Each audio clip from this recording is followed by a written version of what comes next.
Hey everyone, and welcome back to Gotcha Interact. In today's video, we're going to be taking our first look at Phainon and kind of his interesting and kind of complicated kit. There's a lot to look at, so let's just dive right in.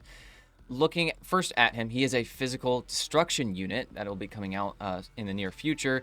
Looks very cool. If you've already seen his animations, he looks very sick. I mean, he makes all these other characters just kind of look like mediocre. I was like, I already thought Castorice animations, Mighty animations were so good. Then I see Phainon, and I'm like, oh my goodness. This changes everything, kind of a thing. But he looks amazing as a physical destruction unit, obviously a DPS kind of character. So looking at his skills and stuff, basic attack, he's just going to deal physical damage equal to 100% of Phainon's attack to one designated enemy. There is an enhanced version of this, but we'll get to that later. Looking at the skill, he's just going to gain 2 points of Core Flame. More on that later as well, which is going to deal physical damage equal to 300% of Phainon's attack to one designated enemy, and physical damage equal to 120% of Phainon's attack to the adjacent targets. Now, there's also 2 more enhanced versions of the skill. So we have the enhanced version of the basic, 2 enhanced versions of the skill. We'll get there in a second. But Vixen, what do we see in his ultimate? Well, with his ultimate, this is where those enhanced versions are going to start kind of come out to play, which is exactly where we've usually seen other kind of characters happen. But looking at the ultimate, it states that he will transform into a certain being, which we believe through kind of changing some things around. These are going to be changed into Kaslana is the name, but for now, let's just basically, he's going to transform into his ultimate state and deploy territory during transformation. Other teammates in the territory state will become departed and cannot take action, and all enemies gain physical weakness. This ultimate state does not have his own turn, but has 8 of his own extra turns, with a fixed speed equal to 60% of the base speed. At the start of the final turn that he has, immediately will launch a final hit and deal physical ultimate damage equal to 960% of his attack that is distributed evenly across all enemies. So you're seeing a kind of a big damage hit after you get outside of your transformation state, but while you're inside your transformation state, basically you have 8 turns. The rest of your party members, their buffs and everything will still be kind of thrown together and still on the character, but these are 8 extra turns, so we're not exactly sure if, let's say, something like certain things that only go for a certain amount of turns is going to change. But keep in mind, a lot of those extra buffs that other characters have, those buffs are still triggering and going on, even if because it's basically going for that character's buff. So let's say that like Sunday's buff goes for 3 of his own turns, it's waiting until Sunday goes again. But since Sunday is off the field and is waiting for his next turn, then technically his buff should trigger throughout the entirety of this transformation state for Phainon here. You also get a physical weakness, which is very, very helpful, but keep in mind all of the other characters, so get all your buffs out before you use your ultimate. Do not prematurely use your ultimate if you do not have all your buffs out and ready, unless you're okay with that. But once again, just keep that in mind because all those other characters will be turned off field, and he will be the only character on the field at that time. Now, like Riff said, we do have an enhanced version of the basic and 2 enhanced versions of the skill, so he has a pretty dicey kit when it comes to kind of understanding him a little bit better. Using his enhanced basic, he's going to obtain 2 Scourge, dealing physical damage equal to 250% of his attack to one designated enemy, and physical damage equal to 75% of his attack to adjacent enemies. So getting a little bit, once again, of that blast, some of that AoE damage. The 2 Scourge, basically, you're going to see right above. It's the same thing with Bruise. We believe that Scourge and Bruise throughout the entirety of when we go through this video, we believe, and we've tried to kind of break them apart, and you kind of can't. We believe Scourge and Bruise are the same thing. So as you hear us talk about Scourge and Bruise, just kind of use them as the same thing in your mind.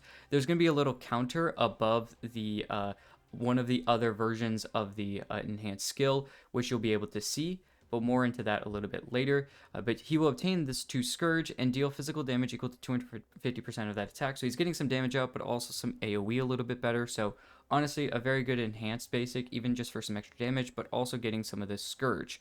Now, Rift, we also, once again, do have some of those enhanced versions of those skills. So what about those, at least for now? Yeah, absolutely. So once again, this is all within the ultimate. So we have that enhanced basic attack that you just talked about, the enhanced skill, at least the first type of it, because when you're in the gameplay, if you haven't seen any footage, when you are in gameplay and you are in his ultimate transformation, just for kind of some context here, you actually have 3 different buttons in the bottom right instead of just your basic and your skill like usual. You actually have 3. You have a Q, a W, and an E. So Vixen just talked about the Q, the regular basic. So this, what I'm about to talk about here, would be that W. It's kind of that first version of this skill, because there's actually 2 different skills you can use. This first one, though, he's going to gain Bruise, which once again, kind of just the same thing as the 2 Scourge points from the basic that Vixen talked about. It's basically the same thing, like you said. So you're going to gain Bruise by an amount equal to the number of enemy targets present. So if there's 4 enemy targets in the field, you're going to gain 4. If there's 3, you're going to gain 3. You get the idea. And then after that, you're going to cause all enemy targets to immediately take action and gain 1 stack of Soul Rending Blaze. When in the Soul Rending Blaze state, it's going to reduce Phainon, or I guess Castorine, because now he's in his transformation state. He's basically going to reduce the damage he's receiving by 75% when in the Soul Rending Blaze state. And then you're going to gain 1 additional stack of Soul Rending Blaze after enemy targets attack or take action. After this, you're going to trigger a counter after all enemies take their immediate actions, dealing physical damage to all enemies equal to 40% of Castorine or Phainon's attack, as well as additionally dealing 4 instances of damage, each instance being physical damage equal to 30% of his attack. Then, Soul Rending Blaze is dispelled. Each stack of Soul Rending Blaze increases this counter's damage multiplier by 20% of the original multiplier. Damage dealt through this ability is considered as skill damage, which is no surprise. And if Soul Rending Blaze is still active at the start of his extra turn, then he's going to immediately launch that counter. Now, looking at the other enhanced skill, it's going to be what we have called a bounce. So looking at this bounce, it states that it dispels all debuffs from this unit, then deals physical damage equal to 1170% of his attack. In that, for every 1 point of Bruise, or in this state also Scourge, most likely, consumed, he will deal 4 instances of damage, each instance being physical damage equal to 45% of his attack, dealt to 1 random enemy. When consuming 4 points of Bruise, additionally deals physical damage equal to 450% of his attack, and this damage is evenly distributed to all enemies. Now, when you use this, the thing to keep in mind here is that for every 1 point of Bruise, you're getting some extra instances of damage. So technically, you can use this if you do not have all 4 charges of it to actually use it. You can use 1, 2, 3 charges of it, but obviously making sure you're using it when you have all 4 is the best thing. Also, it's very easy to use, so that first enhanced basic gains 2 for you, and then also the enhanced skill gives you even, the ability to gain Bruise equal to the amount of enemies on the field, but that also gives you a bigger hit for a lot more of a, counter that allows some enemies to go, but also get some damage out. So it's kind of up to you on whether or not which one you want to do, and get ready for more charges for this bounce. But that's kind of the whole idea with his ultimate transformation, is you're using your kind of balancing between using your basics, your enhanced basic, and your enhanced skill to give you more points to do this bigger damage hit at the end of the day. But keep in mind, you want to make sure that you use and try to have all 4 to use. And then you can go over 4, so once again, keep that in mind. But as soon as you do get 4, it's probably best to just immediately use it, or use it in a time that makes the most sense. Yeah, kind of like you're saying, as you're talking about it, it kind of reminds me, if people want an analogy of, and you can kind of give your opinion on this too, Vixen, I kind of want to hear it, but it kind of reminds me of Jing Liu gameplay, where you don't have to, use it when you have 4. You can use it sooner, like you're saying, but that'd be kind of like using Jing Liu's ultimate when you only have like 1 moon or something, and not maxing it out to where you have the 3 moons, because I know that's a lot of Jing Liu's gameplay, where you want to max out going from those 2 crescents to having 3 of the, well, I guess full moons at the bottom of her character. So there's like a quote correct way to play her, but there's nothing that says you have to do that kind of a thing. So that's kind of the idea I'm getting here. Yeah, it's the exact same. Yeah, because instead of using, 1 or 2 of the skills, your ultimate gives you another charge of that. And so it throws you into that charge ahead of time. And you can have a maximum of 3. So doing 2 skills and then an ultimate is better, because as soon as you go into that transformation state, you can't use a skill. And most likely you don't just have all the energy to use an ultimate again to get to 3 moons. If you're a Jing Liu fan, or main, you understand what I'm talking about there, but that's it's the same thing. Yeah, it's the exact same thing. But looking a little bit further as well, we have the talent, which is going to help basically give the idea with the core flame. it allows you to actually use your ultimate. So it talks about when you have 12 core flame, the ultimate can be activated. After reaching the max limit, up to 3 overflow points can be accumulated, so you can have up to 15 points technically. And when Phainon is the target, so how you're actually going to get core flame as like a separate area as well. Phainon is the target of an ally or an enemy's ability. He will gain 1 point of core flame, and when he is a target of an ally's ability as well, he will increase his crit damage by 30% for 3 turns. So leveling this up is also going to help get you more there as well. But then you also have like an enhanced version of this talent as well, which talks about giving yourself, when you'll gain 4 points of bruise when you go into your ultimate state. So as soon as you use your ultimate state, that's what you're going to do. Then we have the technique. There's a lot of extra things around him. The enhanced technique allows you to restore HP as well during his transformation state. It gives you more HP and more attack to make him stronger. It also allows you to do like once again that another part of that bigger damage hit when he gets some of his HP back, or there's once again a little bit more kind of talking about how he works as a character more in that enhanced technique. But really overall as a character though, now that we understand him, and obviously his bonus abilities are going to help out even more, but really looking at him as a character separately now, Rift, besides the kit, what are we thinking? Because the numbers here are absolutely insane. He gives a physical weakness already on enemies, so if they don't have physical weakness, he's basically turned not really into a break character, but this allows other characters that, for instance, I know a lot of people use Ruan Mei purely just because of her, res pen, or, some of her other things that she can do as a character. Never mind, she also helps with break effect, so there still is some help there to still be helpful. I mean, you're helping with break effect efficiency as well, so you're being able to actually, or weakness break efficiency, so you're able to break things faster, which in his case, putting a physical weakness on an enemy could be more helpful by taking them out of their turns. It's, once again, I think, could be a lot more helpful for a lot of things that he does. He just looks like an absolute powerhouse, I think, at the end of the day here. Yeah, he's like, I mean, from gameplay and stuff, he's very kind of like, I'll do it myself kind of thing. He kind of goes into that solo mode with that transformation, because keep in mind, all of your teammates are leaving the field for his 8 extra turns. So this is 8 times he's just doing his own thing. Kind of reminds me of when we were fighting Hule and APOC, and you kind of have that going solo mechanic. Right. Certain characters just shine there, and Phainon just kind of has that built into his kit. He's going to basically do that where your teammates are leaving. He's like, all right, it's time to, you just absolutely pummel everything. And that's the other cool part, is that even though he's a destruction character, there's a lot in the kit that, as we went over, he's actually dealing damage that's evenly distributed to all enemies. So I'm like, hold on. He's actually like okay as a quote erudition. Like, if you want to know what I'm saying, like maybe he's actually going to be okay for pure fiction? Question mark. I don't know. We'll see. But he's just, like you said, absolute powerhouse. A lot of these scalings and multipliers are just really, really high. I mean, we even saw like one go over 1,000 attack, 1,000% of his attack.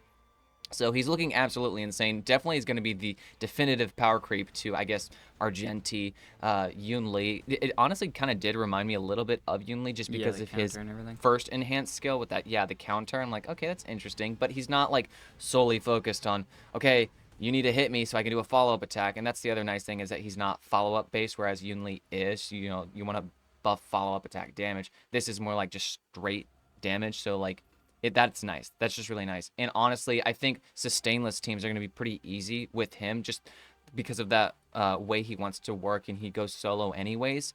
So your sustainer during his entire transformation isn't going to be really doing anything, unless it's like automated, like maybe Lynx's bunny comes out because you go under 60% HP or whatever. So that looks pretty cool. And you do want, maybe you do want to run a sustainer anyways, because he does have a bonus ability where when he does receive healing effects or shields from a teammate, he's going to increase his damage dealt by 40% for 4 turns. So there are still definitely options. I mean, it's literally in the kit here, where you want to use any kind of abundance or preservation unit, just because they actually would be buffing him, because that's just, once again, built into his kit. But from gameplay you might have seen, whether that's on Reddit, YouTube, whatever, you can definitely do a sustainless, and it looks pretty easy, just because of, once again, his mechanic to kind of battle things out solo. So I don't know, he looks pretty cool. I'm going to be personally going for him, and I know you are too, Vixen. But what other things are, I guess, you thinking about with him specifically? Well, I think the biggest thing was the sustainless teams. It allows people to not have to worry about having Aventurine, Foujuan, or, obviously outside of that preservation going into some sort of healer and looking at, oh, now I have to pull this character, I have to do this. It allows a little bit more, maybe kind of fun teams by just full going. I think a lot of people don't have the ability always to try zero cycle and doing all this other stuff. But, and that's usually what you do whenever you're trying to zero cycle is just go sustainless.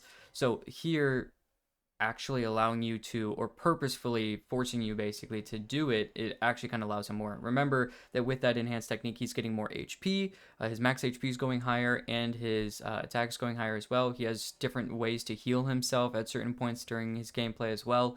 So there's just like different instances where that is helpful. Keep in mind, you're not always in that ultimate state, that's the other thing to keep in mind. If you're not putting him probably in his best team or whatnot, you're probably not going to be, one time using his ultimate and then clearing the gameplay. You might if you aren't hitting things hard enough, or if the gameplay isn't really geared towards him, you might be kicking yourself out of that ultimate state sooner than you want to, and then therefore if you have no sustainer and you're staring at stage 3 Hule who's about to kill everything, then you could be in a loss for yourself. So if you are just make sure, as you kind of are wondering about how your team's going to look like, and your runs and everything, obviously play with him a little bit more, you'll understand him a little bit better. Obviously, like every other character, the more you play with them, the more you'll understand them. Obviously try the trial, because that will help as well to understand him more as a character, see the characters they put with him to see more what the devs are thinking, so that you can kind of do a similar idea with your own teams as well to maybe help yourself out a little bit better. But yeah, I like you said, Rift, I am going for him. This next patch is going to be rough for me. Let us know what you guys are pulling as well, because I'm going to be pulling 3 characters. Well, I guess technically we're getting one of them for free, but I'm pulling 3 light cones, sorry, and 2 characters. So this next patch is going to be a little rough. But I do think that overall, Phainon's going to be a game-breaking character. Obviously, we saw that with a character like Castorice. I think in a similar fashion, we're going to get something like this. And if you are thinking about, oh, should I grab, for instance, Saber or maybe some other characters that are going on right now, I do want to just state really quickly, we're probably going to get a dedicated support for him. Characters like this are most likely going to have a dedicated support, whether that's a healer, a shielder, a buffer of some sort. So keep your primos, or sorry, you're not your primos, keep your Stellar Jade, there we go, a little bit more on a backlog, if you will. So don't necessarily just start throwing things at certain characters to maybe get his team a little bit better. Maybe wait until we get a solid buffer that might come right after him. That just is my personal opinion as well. Yeah, no, I think that's solid advice. I kind of was just thinking while you were saying that, like, yeah, I mean, if you are a Castorice main, let's say, you know, maybe you can skip Hyacinth. Now Hyacinth's going to be great for your Castorice, right? This kind of goes into that to pull or not to pull, kind of should you pull this character realm. But this is exactly like why, because like there's future characters. I'm like, okay, does my Castorice even need Hyacinth? I'm surviving, so I don't like need the better sustain. I mean, Hyacinth's more damage for the team, but honestly, my Castorice is clearing the content as is. So, it's just kind of like, putting your Stellar Jades where you kind of want to. Do you want your Castorice to do more damage? Okay, pull Hyacinth right now. If you are satisfied with it, then hold on to it. Skip Hyacinth, save for Phainon, or whatever, maybe one of these supports that's getting a rerun soon, like Sunday, I don't know. So there's a lot to just think about. The other nice thing with Phainon is, just to continue, and like, he just keeps going on for the sustainless thing, is that he's immune to crowd control debuffs in his transformation. Like, that's just good. Like, bro's not gonna get, silenced or whatever. So he's just so self-sustaining, to be honest. And as a destruction unit, having that HP thing where he can heal himself, stuff like you said, he just looks absolutely insane. And I think because of it, all of this being said, he's going to be pretty free to play friendly because of just how self-sustaining he is. And the more I thought about it, when Anaxa released pretty recently, he surpassed my expectations. I knew Anaxa was going to be powerful because I'm like, okay, well, a new character, and we're in the Amphorius arc, my initial kind of thought of Anaxa was, oh, he's not going to be Castorice or Mighty level, and he still kind of isn't, technically speaking, but he's pretty gosh dang close. Like, I was very surprised with Anaxa's just output, his personal output at pretty low investment too. So what I'm saying here is, this makes me pretty hyped for Phainon, because if Anaxa surpassed my expectations, it only makes me wonder about Phainon. Like, just how good is this guy gonna be? Well, that's everything we've got talking about Phainon in this video. If you guys did like the video, please go ahead and like and subscribe. Let us know what you guys think down below. Are you guys pulling Phainon? Are you guys going to be maybe waiting a little bit longer? Maybe see what some buffs or nerfs are going to be happening. We've already gotten to the point with him as a character where right now he's already in his version 2. So we're not too sure that he's probably going to be getting any nerfs anymore from where he's at right now. Everything's been kind of just wording changes, so most likely we're not going to see anything too crazy in the changes. But yeah, maybe you guys are waiting a little bit longer. Let us know down below if you guys are going to be pulling. What does the next little bit look like for you? Are you guys skipping? Are you pulling? Let us know down below. Thank you guys though once again for watching the video, and we'll see you guys in the next one.